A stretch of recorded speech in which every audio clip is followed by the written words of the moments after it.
Yo les gars, bien dormi?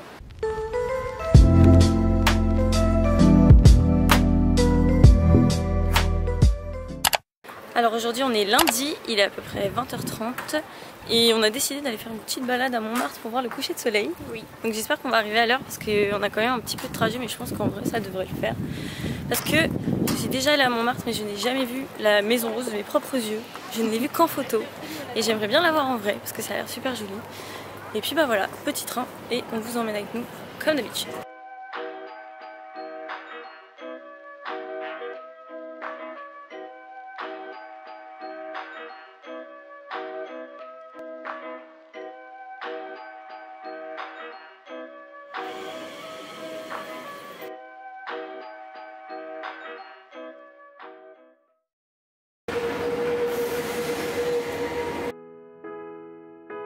Cinnamon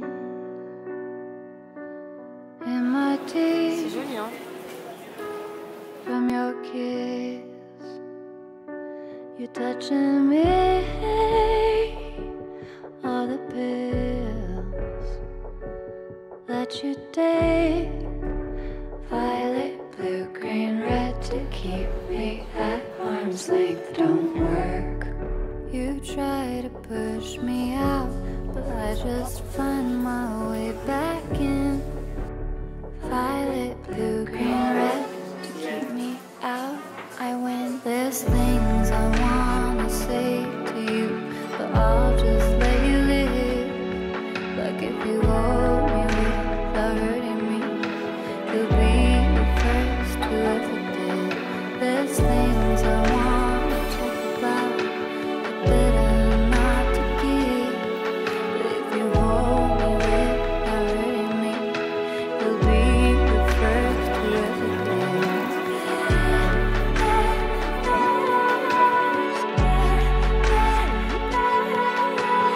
Hold me, love me, touch me, I'll be the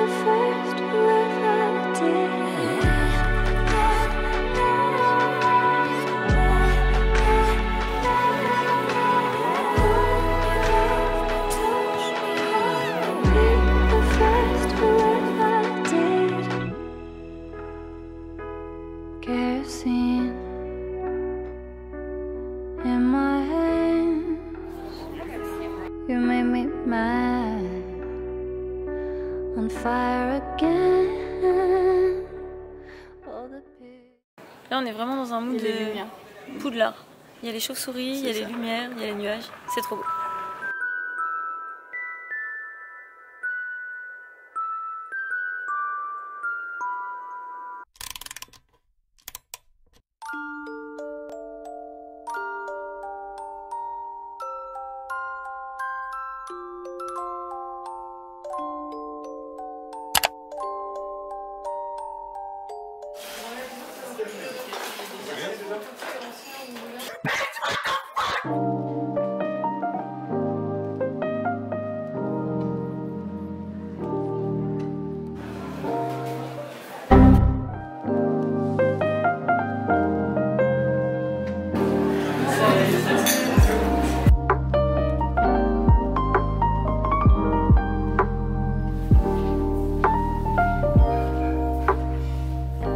Alors il est 23h30 à peu près, on vient de sortir d'un petit bar qui s'appelle la Crémaillère.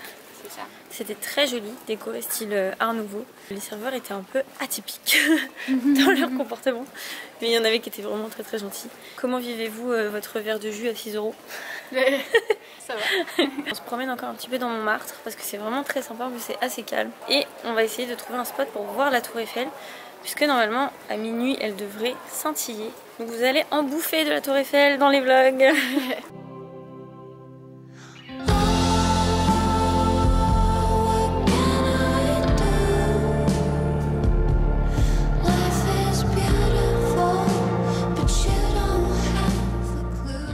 On vient de voir la Tour Eiffel. Pour descendre de Montmartre, on va prendre le funiculaire. Moi, c'est la première fois que je le prends. Ouais, moi aussi. Et si vous ne le saviez pas, petit tips, parce qu'apparemment il y a plein de gens qui ne le savent pas, on peut prendre avec un ticket de métro classique ou avec votre passe Navigo.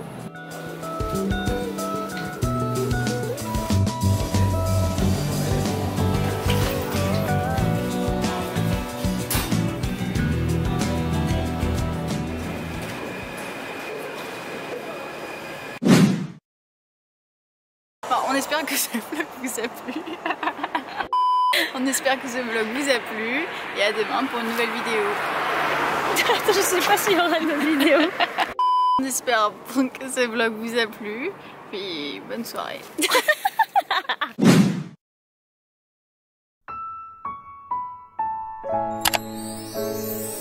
J'ai acheté du coup une petite affiche et une grande affiche de Gustav Klimt. Et c'est validé par Kiroa.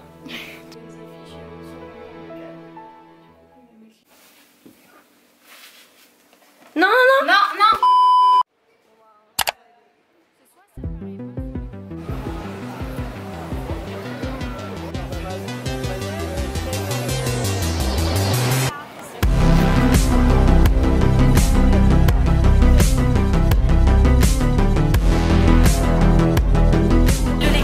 Aujourd'hui, on fait un petit tour au pop-up store de Stranger Things qui est situé vers les Champs-Élysées.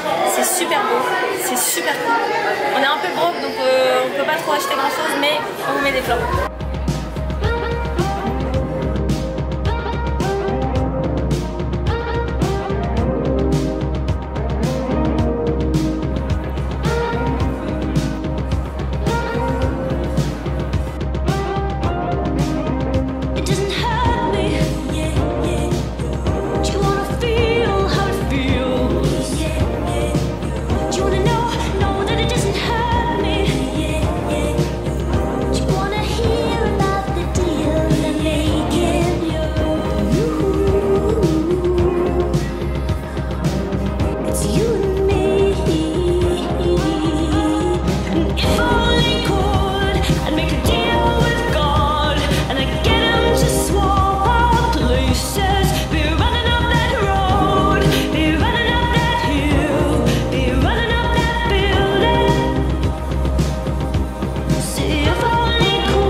Et du coup, dernier petit plan sur le magnifique sweat d'Oriane si vous voulez voir comment ça a remporté.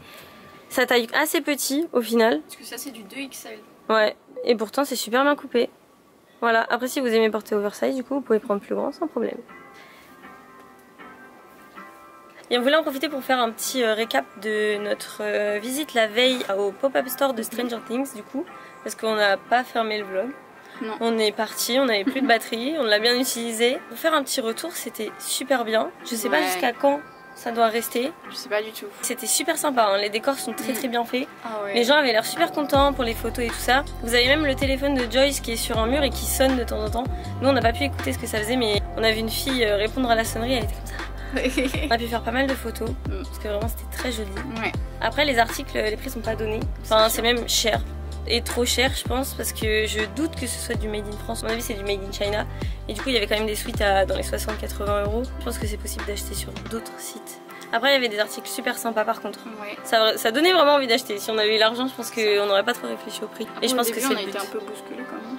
Ouais, il y a beaucoup de monde. Parce que nous on est venu proche de la fermeture et il y avait déjà beaucoup de monde. La sécurité est un peu froide. Ils te pressent un petit peu au tout début. Après une fois que t'es dedans c'est bon. C'est juste mieux, au ouais. tout début devant le logo Stranger Things. C'est très à la chaîne.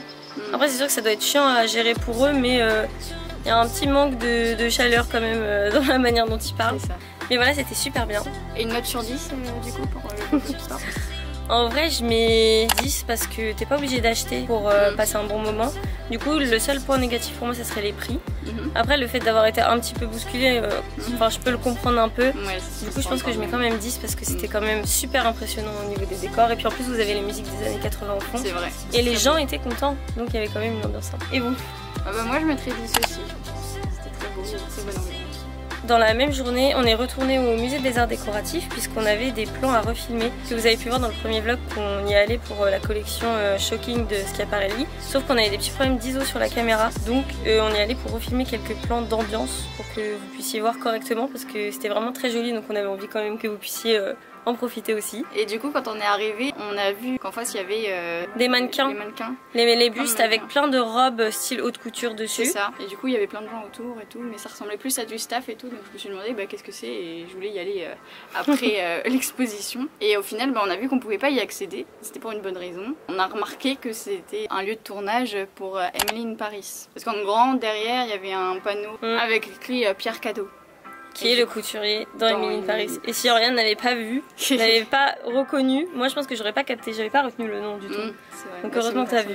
Du coup on n'a pas pu voir les acteurs parce qu'ils étaient en tournage du coup au café de Gabriel dans la série. Chez Lavo. Ouais, chez Lavo. C'était assez cool de pouvoir voir un lieu qui allait servir. Donc quand on va voir la série, on pourra se dire qu'on y était juste avant, donc c'est trop cool. Il y a même une personne qui a eu la chance de prendre une photo avec Lily Collins parce qu'il était dans la rue dans laquelle il tournait, donc on aurait aimé être à ta place. Du coup c'était la première fois qu'on faisait un vlog toutes les deux en parlant face caméra parce qu'on filme toujours un petit peu partout quand on fait des choses ensemble, on essaye d'avoir pas mal de souvenirs et c'est la première fois qu'on essaye le format vlog, donc on espère que ça vous aura plu. Nous on aura bien profité du séjour, on aura fait plein d'activités et puis comme le dit si bien Oriane, bonne soirée.